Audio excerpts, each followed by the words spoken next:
आई संघटनेचे महाराष्ट्र राज्याचे सचिव विनोदभाऊ भोसले यांनी नाशिक जिल्ह्यातील निफाड तालुक्यातील भयानक परिस्थिती आणली समोर। हे अधिकारी जनतेचे नसून भ्रष्ट अधिकारी आहेत। यांना फक्त सेटलमेंट करणारे लोक लागतात, सर्वसामान्य लोक लागत नाहीत। सर्वसाधारण जनतेचा देखील अधिकाऱ्यांनी विचार करावा। आज जनतेचा नाही, लेकिन मुख्य जनावरांचा तरी विचार करावा, असं आव्हान निफाड तालुक्यातील गटविकास अधिकाऱ्यांना विनोदभाऊ भोसले यांनी आवाहन केलेलं आहे। आता या प्रकरणाकडे नाशिक मुख्य कार्यकारी अधिकारी अमिषा मित्तल मॅडम काय लक्ष देतात याकडे देखील संपूर्ण लक्ष लागलेलं आहे। विनोदभाऊ भोसले यांनी खंत बोलून दाखवली आहे। सर्वसामान्य जनतेकडे देखील लक्ष देण्यात यावं। आता आपण खडक माळेगाव या ठिकाणी निफाड तालुक्यामध्ये आहोत आणि खडक माळेगावची जी ग्रामपंचायत आहे ती किती कुचकामी आहे आणि या ठिकाणचं निफाड ग्रामविकास अधिकारी, गटविकास अधिकारी, पशु संवर्धन अधिकारी, निफाड तहसीलदार, निफाड प्रांत हे कुचकामी आहे। यातलं हे जिवंत उदाहरण आम्ही या ठिकाणी बघू शकतो।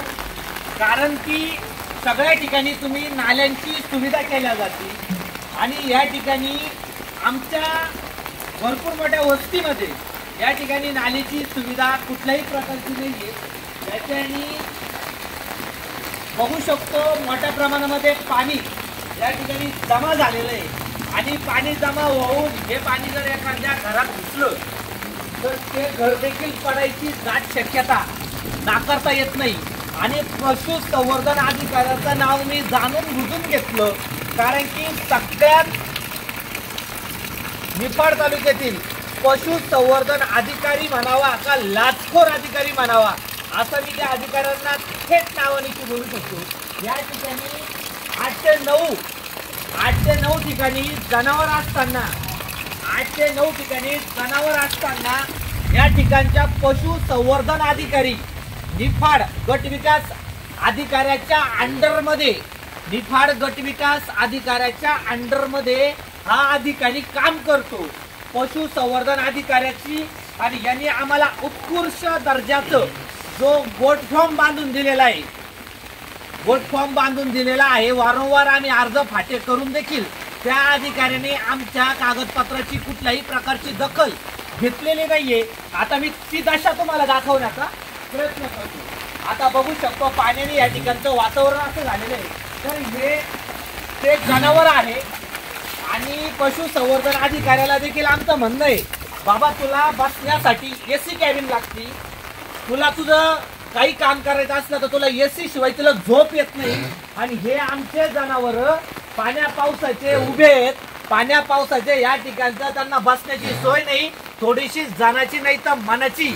या पशु संवर्धन अधिकाऱ्याला निफाडच्या लाज वाटली पाहिजे होती आणि गटविकास अधिकाऱ्याला देखील आणि या ठिकाणच्या नाशिक सीओ अमिषा मित्तल मॅडम यांनी देखील या घटनेची सखोल चौकशी केली पाहिजे की खरोखर ज्या व्यक्तीला गरज आहे त्या व्यक्तीला तुम्ही मदत केली पाहिजे किंवा तुमचे नातेवाईक, तुमच्या अमुक, तुमच्या ओळखीचा, तुमच्या धमकीचा म्हणजे तुमच्या ओळखीच्या लोकांना तुम्ही अशा प्रकारचं लाभ देऊन अशा गरीब शेतकऱ्यांना वंचित ठेवण्याचं कारस्थान या दळभद्री प्रशासनाकडून सरकारकडून केलं जातं।